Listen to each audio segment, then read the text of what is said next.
इससे पहले आप लोग को ऑब्जेक्टिव दिए हुए थे, कुछ अच्छा ऑब्जेक्टिव सब प्रैक्टिस करवाए थे, और उसके बाद शॉर्ट क्वेश्चन का भी आज फिर बढ़िया बढ़िया ऑब्जेक्टिव है जिसको डिस्कस कर देते हैं।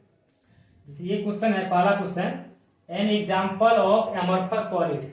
नहीं, आपको पढ़ाए हुए थे क्रिस्टलाइन और एमरफस सॉलिड, ठीक है।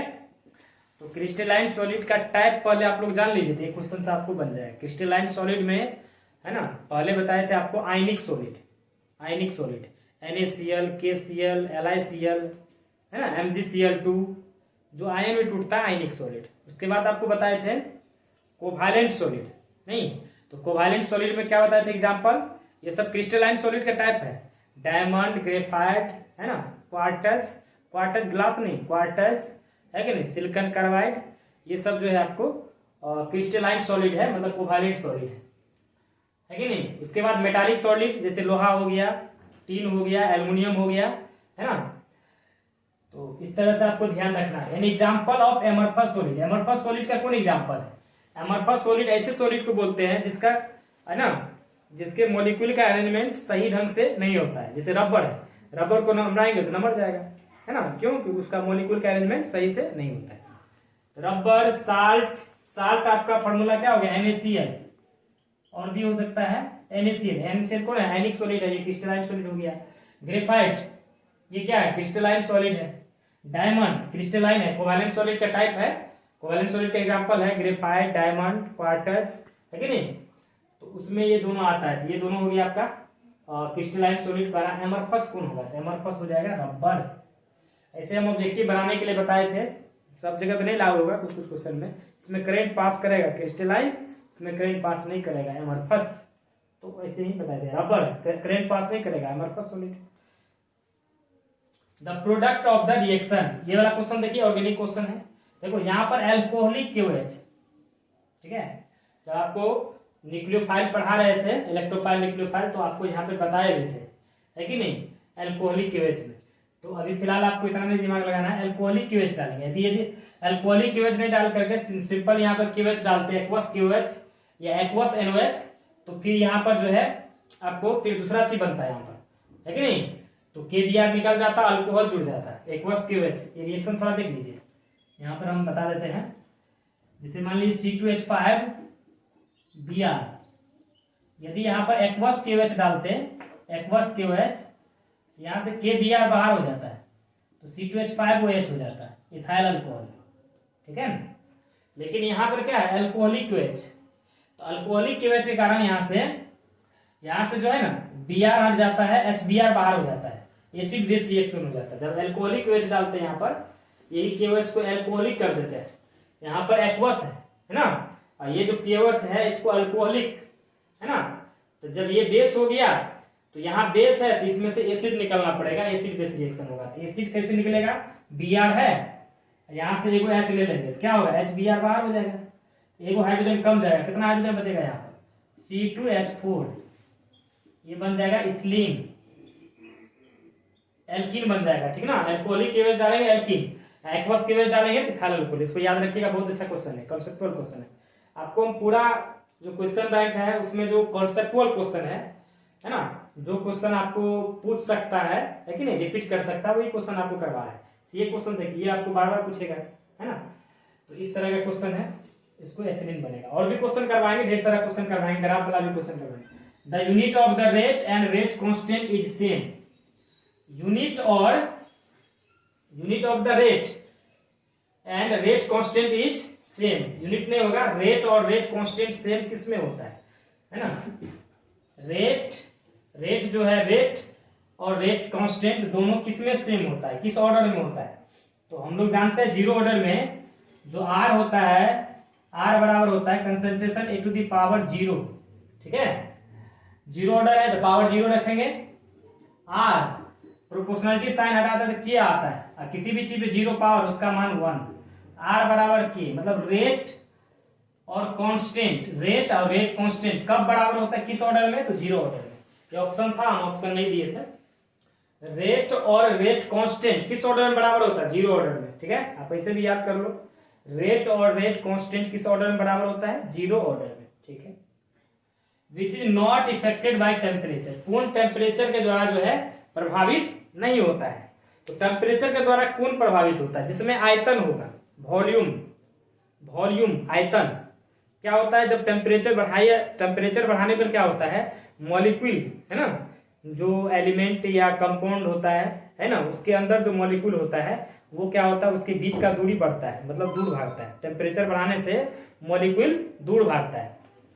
तो टेम्परेचर बढ़ाने से मॉलिक्यूल दूर भागता है, मतलब मॉलिक्यूल दूर जाएगा तो आयतन क्या होगा, बढ़ेगा, है ना। ऐसे समझिए, ये मॉलिक्यूल है, ये मॉलिक्यूल है, नहीं अभी ये आयतन है इसका, अभी टेम्परेचर बढ़ाएंगे तो ये मॉलिक्यूल दूर जाएगा, अब यहाँ आ जाएगा, यहाँ कब ये टेम्परेचर, अब आयतन कितना हो जाएगा, है ना। तो टेम्परेचर बढ़ाने पर मॉलिक्यूल का आयतन, पदार्थ के अंदर जो मॉलिक्यूल होता है उसका आयतन बढ़ता है, उसके बीच में, है ना, ये आयतन बढ़ जाता है। मतलब टेम्परेचर बढ़ाने पर आयतन जो है प्रभावित होता है, वॉल्यूम इफेक्टेड होता है, प्रभावित होता है।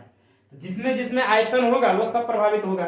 जैसे मोलारिटी हम लोग जानते हैं, मोलारिटी का फॉर्मूला होता है number of mole of solute, number of moles of solute Guna 1000 by volume. देखो इसमें आयतन है तो ये प्रभावित होगा, मोलारिटी प्रभावित होगा। नॉर्मलिटी में आयतन है तो वो प्रभावित होगा, है ना। मोलालिटी में आयतन नहीं होता है, मोलालिटी का हम लोग फॉर्मूला जानते हैं, मोलालिटी याद है ना, सॉल्यूट का नंबर ऑफ मोल जो 1000 ग्राम सॉल्वेंट में होगा, मोलालिटी मतलब number of mole of solid Guna 1000 by weight of solvent, weight of solvent. देखो इसमें सॉल्वेंट आ गया, तो जिसमें आयतन होगा वही प्रभावित होगा, है ना। तो आयतन किसमें होता है, मोलारिटी, मोलालिटी में। ऑब्जेक्टिव का जो है देखो ये भी क्वेश्चन जो है बहुत बढ़िया क्वेश्चन है। क्लोरीन रिएक्ट्स विथ, सारा 2021 का क्वेश्चन है, सब 2021 का, 2021, 22 और 20, 19, तीनों क्वेश्चन का शॉर्ट लॉन्ग, है ना, सारा चीज को डिस्कस कर देंगे आप लोग एग्जाम तक में, है ना। देख लीजिए, chlorine react with excess ammonia, chlorine, ये बहुत अच्छा क्वेश्चन है। Chlorine react with excess ammonia, मतलब जो क्लोरीन है, क्लोरीन को रिएक्शन करवाएंगे। देखो क्लोरीन को, यहां देखिए दो तरह का क्वेश्चन आता है, chlorine react with excess ammonia, excess, excess मतलब होता है ज्यादा, अधिक से अधिक। Chlorine react with excess ammonia, तो chlorine react with excess ammonia, तो क्लोरीन को एक्सेस अमोनिया से रिएक्शन करवाते हैं तो आपको याद रखना है ये N2 प्लस NH4Cl बनता है, नाइट्रोजन गैस और अमोनियम क्लोराइड बनता है ना। ये अच्छा क्वेश्चन है। ये क्लोरीन को रिएक्शन करवाते हैं अमोनिया से तो क्या बनता है, N2 gas plus ammonium chloride. इसी में यदि हम इसको एक्सेस कर देंगे, क्लोरीन को एक्सेस कर दे, समझेगा बढ़िया से, यदि हम क्लोरीन को एक्सेस कर दे, एक्सेस क्लोरीन कर दे, एक्सेस Cl2 और NH3 को ऐसे रहने देता है, क्लोरीन को एक्सेस कर देते हैं, तो यहां से NCl3 और HCl बनता है, NCl3 प्लस HCl। ये पूछा हुआ नहीं है, यदि बोल देगा कि अमोनिया को एक्सेस क्लोरीन से रिएक्शन करवाएंगे तब आपको HCl3 बनेगा, और जब कहेगा क्लोरीन को एक्सेस अमोनिया से करेंगे, आप ऐसे ट्रिक बना लो। देखो क्लोरीन को रिएक्शन करवाएंगे ज्यादा से ज्यादा अमोनिया से, तो अमोनिया में क्या होता है, हाइड्रोजन, तो NH4 बनेगा, ठीक है। और क्लोरीन यदि एक्सेस रहेगा तो क्लोरीन ज्यादा होगा, देखो NCl3 बनेगा, है ना। एक्सेस अमोनिया से रिएक्शन कराएंगे तो अमोनिया में क्या, हाइड्रोजन, हाइड्रोजन ज्यादा रहेगा, है ना। एक्सेस क्लोरीन करेंगे तो क्लोरीन ज्यादा रहेगा। तो ये दोनों क्वेश्चन जो है आप अच्छे से इसको देख लीजिएगा।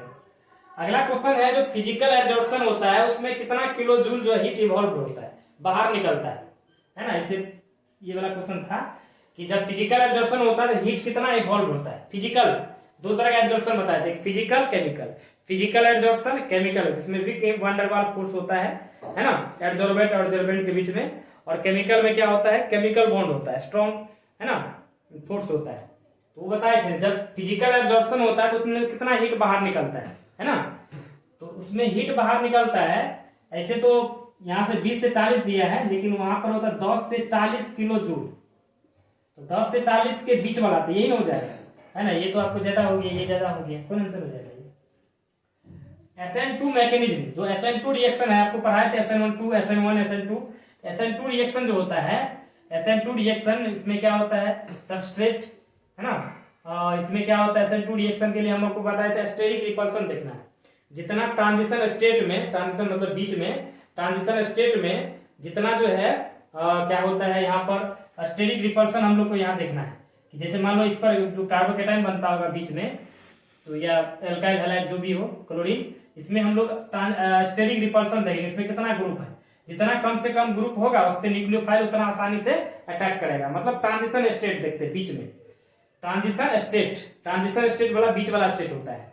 वहां पर देखा जाता है कि कितना एल्काइल ग्रुप है ना, जहां पर कार्बोकेटाइन बनने की संभावना होता है। कहां बनता है कार्बोकेटाइन, बताया था RX, ये X हटेगा तो यहाँ पे प्लस आएगा कार्बोकेटाइन, और न्यूक्लियोफाइल कहाँ अटैक करता है, कार्बोकेटाइन पर। तो ये जो कार्बोकेटाइन है यहाँ पर हम लोग देखेंगे कितना ग्रुप जुड़ा हुआ है। ज्यादा से ज्यादा ग्रुप होगा तो कम अटैक करेगा, है ना, कम ग्रुप होगा तो न्यूक्लियोफाइल जल्दी अटैक करेगा। तो ये हम लोग ट्रांजिशन स्टेट में देखते हैं। तो इसका आंसर हो जाएगा बी, है ना। अगला क्वेश्चन है which of the following is soluble. ये सॉल्युबल की जब वाला क्वेश्चन आ जाएगा, सॉल्युबल वाला, कौन सॉल्युबल होता है कौन सॉल्युबल नहीं होता है, तो इसमें हाइड्रोजन बॉन्डिंग देखना है हम लोग को। हाइड्रोजन बॉन्डिंग आपको पढ़ाया था अगले वीडियो में, हाइड्रोजन बॉन्डिंग। जिसमें हाइड्रोजन बॉन्डिंग होगा वो वाटर में सॉल्युबल होगा, जिसमें हाइड्रोजन बॉन्डिंग होगा वाटर में सॉल्युबल होगा, और हाइड्रोजन बॉन्डिंग नहीं होगा तो वाटर में सॉल्युबल होगा। ठीक है, सॉल्युबल होगा मतलब घुल जाएगा, जिसमें हाइड्रोजन बॉन्डिंग होगा वो सॉल्युबल होगा। तो ये ऑप्शन यहाँ पे दिया हुआ था, आपको चेक कर लीजिएगा किसमें है। एक ईथर दिया था CH3 ऑक्सीजन CH3, इसमें तो हाइड्रोजन बॉन्डिंग नहीं। हाइड्रोजन बॉन्डिंग होने के लिए कौन का एलिमेंट, फ्लोरीन ऑक्सीजन नाइट्रोजन के साथ हाइड्रोजन जुड़ा होना चाहिए, ऑक्सीजन के साथ जुड़ा हुआ नहीं है। बी ऑप्शन में है इथाइल अल्कोहल C2H5OH, देखो इसमें हाइड्रोजन बॉन्डिंग है, हाइड्रोजन कौन का एलिमेंट ऑक्सीजन जुड़ा हुआ है ना। ये हो गया इसका आंसर, है कि नहीं। तो इस तरह से 4 क्वेश्चन था, इसको हम डिस्कस कर दिए। 4 क्वेश्चन पहले में। एक क्वेश्चन है ethyl alcohol from ethyl amine. Ethyl amine से, इथाइल एमाइन से, क्वेश्चन समझ लीजिए, ethyl alcohol from ethyl amine, मतलब इथाइल एमाइन से इथाइल अल्कोहल बनाना है। पहला क्वेश्चन का आंसर देख लीजिए आप लोग कैसे बनाते हैं। क्वेश्चन है ethyl amine two ethyl alcohol. Ethyl amine हो गया C2H5NH2, इससे हमको बनाना है अल्कोहल, तो बताए थे NaNO2 प्लस HCl। दूसरा स्टेप हम लोग को नाइट्रस एसिड डालना है HNO2, ये बन जाएगा आपका इथाइल अल्कोहल C2H5। दूसरा नंबर क्वेश्चन का आंसर है ethyl amine from ethyl amine from ethyl alcohol. Ethyl alcohol से बोल रहा है इथाइल एमाइन C2H5OH, नहीं, इससे हमको इथाइल एमाइन बनाना है। तो इसको सबसे सिंपल है NH3 देकर हीट कर दीजिए, NH3 देकर हीट कर देंगे तो H2O यहाँ से बाहर हो जाएगा, तो ये बन जाएगा इथाइल एमाइन C2H5NH2। ठीक है, अगला क्वेश्चन है formic acid is stronger than acetic acid. ये क्वेश्चन देख लीजिए, फॉर्मिक एसिड आपका स्ट्रॉन्गर एसिड है, फॉर्मिक एसिड जो है स्ट्रॉन्गर एसिड कह रहा है जो होगा आपको एसिटिक एसिड से। तो क्या रीजन है इसको समझिए। देखो formic acid is stronger, formic acid बोले तो HCOOH, ये कह रहा ज्यादा एसिटिक है, मतलब ज्यादा स्ट्रॉन्ग एसिड है किसके अपेक्षा, तो एसिटिक एसिड के अपेक्षा CH3COOH, है ना। तो आपको बताए थे एक्सेप्टर और डोनर कंसेप्ट, ए से एसिड और ए से एक्सेप्टर। जो एसिडिक स्ट्रेंथ को कौन बढ़ाता है, जो एक्सेप्टर होता है, एक्सेप्टर मतलब बताए थे आपको क्लोरीन, फ्लोरीन और भी बताए थे, नहीं, जब ये सब लगा रहेगा तो एसिड स्ट्रेंथ बढ़ेगा। ए से एसिड और ए से एक्सेप्टर, है ना, ट्रिक बताए थे। एसिड स्ट्रेंथ को एक्सेप्टर बढ़ाता है और डोनर घटाता है। डोनर के बारे में बताए थे, डोनर कौन होता है, all alkyl group, methyl, ethyl, है ना, ये सब। तो यहाँ पर मिथाइल लगा हुआ जो कि एक डोनर ग्रुप है, तो डोनर क्या करता है, एसिडिक स्ट्रेंथ को घटाता है। डोनर एसिडिक स्ट्रेंथ को घटाता है जबकि एक्सेप्टर बढ़ाता है। एक्सेप्टर बोले तो क्लोरीन, फ्लोरीन, ब्रोमीन लगा रहेगा तो एसिड स्ट्रेंथ बढ़ेगा, जबकि CH3 C2H5 लगा रहेगा तो एसिड स्ट्रेंथ घटेगा। डोनर ग्रुप प्रेजेंट होने के कारण ऐसा होता है। ठीक है, चलिए, तो ये था इतना। एक क्वेश्चन और, कुछ बच्चे के मैसेज कर रहे थे कि सर पायरोलाइसिस को डिस्कस कर दीजिए। तो पायरोलाइसिस जो होता है आप लोग को पढ़ाए हुए थे कि जैसे आपका इथाइल अल्कोहल है, बोलेगा इथाइल अल्कोहल से एसीटोन बनाओ, C2H5OH इथाइल अल्कोहल है। तो आपको पढ़ाए हुए थे इथाइल अल्कोहल में जब हम लोग KMnO4 डालेंगे, ये स्ट्रॉन्ग ऑक्सीडाइजिंग एजेंट है, तो डायरेक्ट इसको बना देगा एसिटिक एसिड, ठीक है, एसिटिक एसिड। और इस एसिटिक एसिड में CH3COOH में यदि हम लोग कैल्शियम हाइड्रोक्साइड डालेंगे तो इसको हम डिस्कस कर देते हैं आप लोग को। तो ये बन जाता है CH3CO का हल 2 और कैल्शियम, है ना। और जब इसको हम लोग हीट करते हैं, CH3 कैल्शियम साल्ट इसको बोलते हैं, COO का हल 2 कैल्शियम, इसको हीट करते हैं तो यहाँ से एसीटोन बन जाता है। ये हम कल डिस्कस कर देंगे आप लोग को, ठीक है, बढ़िया से। तो ये देखो, ये इथाइल अल्कोहल है, KMnO4 डालेंगे तो एसिटिक एसिड ऑक्सीडाइजिंग एजेंट है। फिर इसमें हम लोग COOH का हल 2 डालेंगे तो कैल्शियम साल्ट, इसका नाम है कैल्शियम साल्ट बनेगा, और पुनः इसको हीट करेंगे तो एसीटोन बनेगा। एग्जाम में पूछते रहता है इथाइल अल्कोहल से एसीटोन बनाओ, है कि नहीं। तो यहाँ तक जाना है, इसको हम कल और बढ़िया से डिस्कस करेंगे, ठीक है।